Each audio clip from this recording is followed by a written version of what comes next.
નમસ્કાર મિત્રો, આજે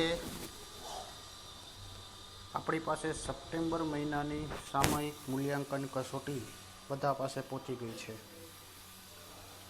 આપ બધાએ પેપર લખવાની શરૂઆત પણ કરી દીધી હશે.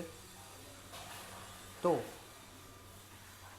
આ વખતે 4 વિષયની કસોટી આપણે લખવાની છે, જેમાં તમને પેપર અને એકમ કસોટીની બુક આ બંને પહોંચાડી દીધા છે. આપે લખવાની પણ શરૂઆત કરી દીધી હશે. આજે આપણે સામયિક મૂલ્યાંકન કસોટીમાં ધોરણ 6 હિન્દીની કસોટીની પેપર આપણે કઈ રીતે લખવું તેની સરળ શબ્દોમાં સમજૂતી મેળવીએ. આ માત્ર પ્રશ્નપત્રની સમજૂતી છે, નહીં કે સોલ્યુશન. તો જોઈએ પ્રશ્ન પહેલો. 25 ગુણની આ કસોટી છે. એમાં પહેલો પ્રશ્ન છે એ પરિચ્છેદ કો પઢકર પ્રશ્નો કે ઉત્તર લિખીએ એવો પ્રશ્ન છે. તમારી સ્ક્રીન ઉપર દેખાતો જ હશે. તો પહેલો ફકરો એવો છે कि अक्षरों की खोज के साथ एक नए युग की शुरुआत हुई. आदमी अपने विचारों और हिसाब किताब को लिखकर रखने लगा. तब से मानव को सभ्य कहा जाने लगा. आदमी ने जब से लिखना शुरू किया तब से इतिहास प्रारंभ हुआ. किसी भी जाति या देश का इतिहास तब से शुरू होता है जब से आदमी के लिए लिखे हुए लेख मिलने लगते हैं. इस प्रकार इतिहास को शुरू हुए मुश्किल से 6000 साल हुए हैं. આ ફકરો આપણે બધાએ વાંચ્યો. ત્યારબાદ નીચે આપેલા પ્રશ્નો છે એને આપણે જોઈએ. तो पहलो प्रश्न है, मानव इतिहास का आरंभ कब से माना जाता है. आ प्रश्ननो जवाब तमारे आ फकरामांथी गोतीने लखवानो छे. त्यारबाद बीजो प्रश्न है, परिच्छेद पढ़कर असभ्य शब्द का विलोम शब्द ढूंढिए. विलोम शब्द एटले केवो शब्द? तो के विरोधी शब्द. असभ्यनो विरोधी शब्द શું થાય એ તમારે આ ફકરામાંથી ગોતીને લખવાનો છે. બરાબર? ફકરામાં એક શબ્દ આપેલો છે, જે શબ્દ છે વિલોમ, આ અસભ્યનો વિલોમ શબ્દ થાય છે. ત્યારબાદ આરંભ હોના મુહાવરે કા અર્થ લીખીએ. જો તમને દેખાય જ છે, બરાબર? આરંભ હોના. તો ફકરામાં આપણે જોવાનું કે ભાઈ આરંભ હોના ये शब्द આપણને આપેલો છે. इतिहास आरंभ हुआ. बराबर? आदमी ने जब से लिखना शुरू किया तब से इतिहास आरंभ हुआ. तो ये रूढ़िप्रयोग है. तो रूढ़िप्रयोगનો अर्थ શું થાય એ તમારે જાતે વિચારીને લખવાનું છે. ત્યારબાદનો ચોથો પ્રશ્ન છે કે मनुष्य अपने विचारों को किस प्रकार रखने लगा. એટલે મનુષ્ય છે એ પોતાના વિચારોને કઈ રીતે સાચવીને રાખે છે. આપણે આપણી પાસે કોઈ સારી વસ્તુ હોય તો કઈ રીતે સાચવીને રાખીએ એ આપણે આ ફકરામાંથી ગોતી અને એનો જવાબ લખવાનો છે. ત્યારબાદનો પાંચમો પ્રશ્ન છે કે પરિચ્છેદ કો ઉચિત શીર્ષક દીજીએ. બરાબર? એટલે કે ફકરાને યોગ્ય શીર્ષક આપવાનું છે તમારે. શીર્ષક એટલે નામ. બરાબર? જેવી રીતે આપણે કોઈ એક પાઠનું નામ હોય, કોઈ એક કવિતાનું નામ હોય, કોઈ એક આપણે કોઈ પિક્ચર જોતા હોય તો એનું પણ નામ હોય. તો આ ફકરાનું પણ એક નામ હોઈ શકે. તમારા મત પ્રમાણે એ ફકરાનું નામ શું હોઈ શકે? નામ છે એ માત્ર આપણને ખબર છે કે ભાઈ 2 થી 5 શબ્દોનું હોય. કોઈ 2-5 લીટીની અંદર કોઈ નામ લખવાનું નથી. માત્ર તમને લાગે કે ભાઈ આ ફકરાનું નામ આવું હોઈ શકે, બરાબર? તો એ વસ્તુ લખવાની છે. બીજું એક વચ્ચે કહેવાનું કે ભાઈ તમને અહીંયા અની એવું કરેલું આપેલું છે. બરાબર? જો નીચે પહેલા પ્રશ્નમાં પણ આપણે જોયું કે અની, એના પછી હે પરિચ્છેદ કો પઢકર સમજતે હે. ત્યાર પછી બીજો પ્રશ્ન પણ જે આપણે જે એના ઉપર લખેલું હોય અની, અની એટલે અધ્યયન નિષ્પત્તિ. એ અધ્યયન નિષ્પત્તિ એ છે ચિત્ર કે આધાર પર 810 વાક્ય લીખીએ. બરોબર, તો એ આપણે ચોપડીમાં લખવાનું નથી. એની નીચેનો પ્રશ્ન બીજો છે કે ભાઈ નીચે દિए गए चित्र का वर्णन करते हुए 8 से 10 વાક્ય લીખીએ. એક ચિત્ર આપણને આપેલું છે જે તમને દેખાય છે. બરોબર, આ જે પેપર છે એમાં પણ તમારે ચિત્ર આપેલું છે અને આ સ્ક્રીન ઉપર પણ તમને દેખાય છે. એ ચિત્ર જોઈ અને તમારા શબ્દોમાં પણ હિન્દીમાં, ગુજરાતીમાં નહીં, એ હિન્દીમાં 8 થી 10 વાક્યો તમારે લખવાના છે. બરોબર, ત્યારબાદ પ્રશ્ન 2 છે કે ભાઈ પ્રજ્ઞાચક્ષુ વિદ્યાર્થી કે લીએ, એટલે આપણે કોઈ વિદ્યાર્થી પ્રજ્ઞાચક્ષુ નથી, એટલે આ પ્રશ્ન આપણે લખવાનો નથી કે ભાઈ ગાंव के वातावरण का 8 से 10 વાક્યો में વર્ણન કીજીએ. એ આપણે કોઈ પણ વિદ્યાર્થી પ્રજ્ઞાચક્ષુ નથી એટલે લખવાનો થતો નથી.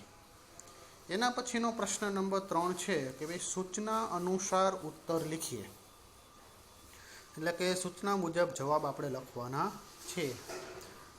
તો પહેલો પ્રશ્ન છે कि भाई शब्दकोश क्रम के मुताबिक प्रथम स्थान में आने वाला शब्द ढूंढिए.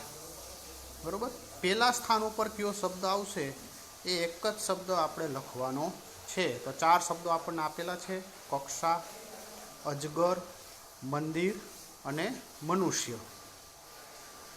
आ 4 मांथी क्यों शब्द पहला स्थान पर आवे ए आपणे गोतीने लखवानो छे. बधाय शब्दों कोई लखवाना नहीं.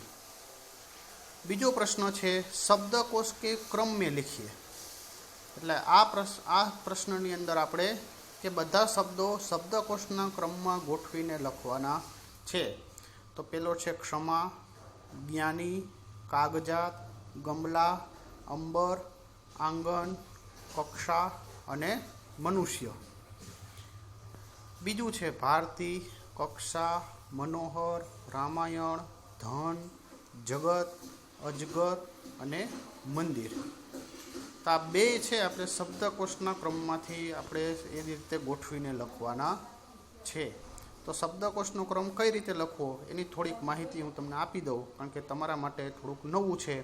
5મા ધોરણની અંદર કદાચ તમે શીખ્યા હશો, પણ થોડુંક નવું છે એટલા માટે માહિતી આપી દઉં કે શબ્દકોશના ક્રમની અંદર સૌપ્રથમ સ્વર આવે. હિન્દી ભાષામાં 13 સ્વર છે. અ, આ, ઈ, ઉ, રૂ, ઉ, એ, ઐ, ઓ, ઔ અને અમ ને અહ. બરોબર, એ 13 સ્વર હિન્દી ભાષામાં આવે છે. ત્યારબાદ કથી લઈ અને હ સુધીના જે અક્ષરો છે, જ્ઞ સુધીના જે અક્ષરો છે એ વ્યંજનની અંદર આવે છે. આપણે જેમ અંગ્રેજીમાં સ્વર અને વ્યંજન આવે છે એવી રીતે હિન્દીમાં પણ સ્વર અને વ્યંજન આવે છે. તો સૌથી પ્રથમ શરૂઆત આપણે અથી કરવાની છે. અમાં પણ પહેલાં શું આવશે તો કે અમ આવશે. તો પહેલાં આપણે જોઈએ તો કે ભાઈ પહેલી અની અંદર જે પહેલો પ્રશ્ન છે એમાં અમવાળો શબ્દ છે પહેલાં તો કે હા છે. તો પહેલાં આપણે લખવાનું રહેશે અંબર. ત્યારબાદ અ જોવાનો, તો અ વાળો શબ્દ નથી. ત્યારબાદ આ વાળો શબ્દ જોવાનો, તો આની અંદર શબ્દ છે કયો છે તો કે આંગણ. બરોબર, ત્યારબાદ એક પણ શબ્દ છે એ આપણે સ્વરથી શરૂ થતો નથી. તો હવે વ્યંજન જોવાના. વ્યંજનમાં કથી શરૂ થતા હોય એવા શબ્દો કેટલા તો કે પહેલો શબ્દ છે ક, કક્ષા અને કાગજાત 2 છે. તો આપણને ખબર છે કે ભાઈ પહેલાં શું આવે તો કે કક્ષા. તો પહેલાં આપણે કક્ષા લખશું, ત્યારબાદ આવશે કાગજાત, તો પછી આપણે લખશું કાગજાત. ત્યારબાદ ક પછી શું આવશે તો કે ક્ષ આવશે. બરાબર, આ શબ્દકોશનો ક્રમ છે જે આપણે પાઠ્યપુસ્તકની અંદર પણ ગુજરાતીમાં શીખી ગયા છીએ. તો ક પછી શું આવશે ક્ષ. તો ક્ષવાળો શબ્દ છે તો કે હા ક્ષમા, તો ક્ષમા લખવાનો. પછી ખ જોવાનો, પછી ગ જોવાનો, પછી ઘ જોવાનો, પછી ચ, છ, જ, બરાબર, જ પછી શું જોવાનું? જ્ઞ જોવાનો, અને પછી જબલાનો જ જોવાનો. આ રીતે શબ્દકોશના ક્રમમાં ગોઠવવામાં આવે છે. તો આ બંને જે એ અને બી જે પ્રશ્નો છે, પ્રશ્ન બીજાના, એ તમારી રીતે તમારી આવડત મુજબ એ શબ્દકોશના ક્રમમાં ગોઠવવાના છે. ત્યારબાદનો પ્રશ્ન છે પ્રશ્ન નંબર 4. નિમ્નલિખિત અંકો કો શબ્દો में लिखिए. હવે ધોરણ 5ની અંદર આપણે 1 થી 50ની ગિનતી શીખી ગયા છીએ. મોટાભાગના વિદ્યાર્થીઓને આવડતી જ હશે. કદાચ ભૂલાઈ ગઈ હોય તો એકવાર પછી ફરી પાછું આપણે તાજું કરી લેશું. હવે ધોરણ 6ની અંદર 51 થી 100ની ગિનતી આવે છે. તો એ અંકો આપણને 51 થી 100ના આપેલા છે, જે આપણી સ્ક્રીનમાં અને તમારા પેપરમાં પણ દેખાય છે. તો 51 થી 100ની જે ગિનતી છે એના હું તમને આંકડા કહી દઉં છું. તમારે હિન્દીમાં એને કઈ રીતે લખાય એ લખવાનું છે. તો પેલો છે પાંચડો અને એકડો, એટલે કેટલા થશે ગુજરાતીમાં? તો કે 51. હિન્દીમાં એને કઈ રીતે લખાય એ તમારે વિચારીને લખવાનું છે.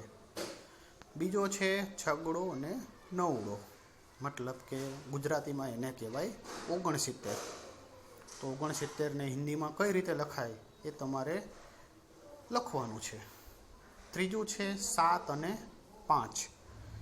તો 7 અને 5ને ગુજરાતીમાં કઈ રીતે લખાય? તો કે 75. પણ હિન્દીમાં એને કઈ રીતે લખાય એ તમારે લખવાનું છે. ચોથું છે 8 અને 9. તો 8 અને 9ને ગુજરાતીમાં આપણે કહી શકીએ કે 89 કહેવાય. તો હિન્દીમાં એને કઈ રીતે લખાય એ તમારે વિચારીને શબ્દોમાં લખવાનું છે. પાંચમું છે 2 9. 9 અને 9, બરાબર. તો 2 9 એટલે 2 નવડા હોય એટલે આપણે ગુજરાતીમાં એને કહીએ 99. તો એને હિન્દીમાં કઈ રીતે લખાય એ આપણે તમારે જઈને જાતે લખવાનું છે. ત્યાર પછીનો છે પ્રશ્ન નંબર 5. તો પ્રશ્ન નંબર 5ની અંદર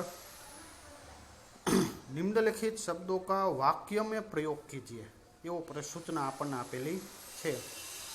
તો પેલો શબ્દ છે ઉજાલા. તો ઉજાલા શબ્દ આવી જતો હોય એવું એક વાક્ય આપણે બનાવવાનું છે. બીજો દીપક. તો દીપક શબ્દ આવી જતો હોય એવું એક વાક્ય બનાવવાનું છે. ત્રીજો સૂરજ. ચોથો પ્રકૃતિ. અને પાંચમો મુસ્કુરાહટ. તો આ 5 શબ્દો આપણે એ વાક્યની અંદર એ શબ્દો આવી જાય એવી રીતે આપણે વાક્યો બનાવવાના છે. તો આ રીતનું આપણું ધોરણ 6નું આખું પેપર છે.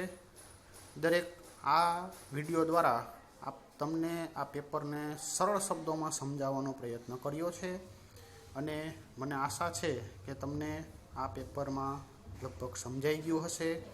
છતાં જો પણ કોઈને કંઈ પ્રશ્ન હોય તો મારો નંબર દરેક વિદ્યાર્થીઓ પાસે છે જ, વિના સંકોચે કોઈ પણ પ્રકારની શરમ રાખ્યા વગર મને ફોન કરી અને માહિતી મેળવી લેવી, અને પોતાની જાતે પોતાનું મૂલ્યાંકન કરવાનું છે.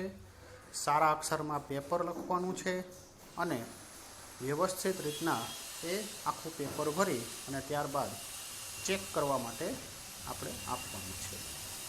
અસ્તુ.